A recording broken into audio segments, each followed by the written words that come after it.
घर में दाखिल होने की दुआ।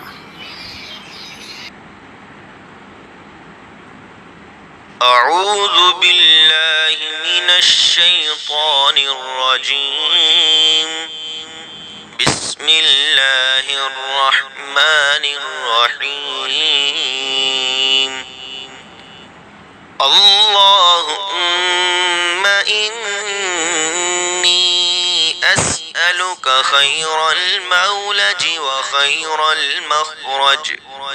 وخير المخرج بسم الله ولجنا بسم الله خرجنا وعلى الله ربنا توكلنا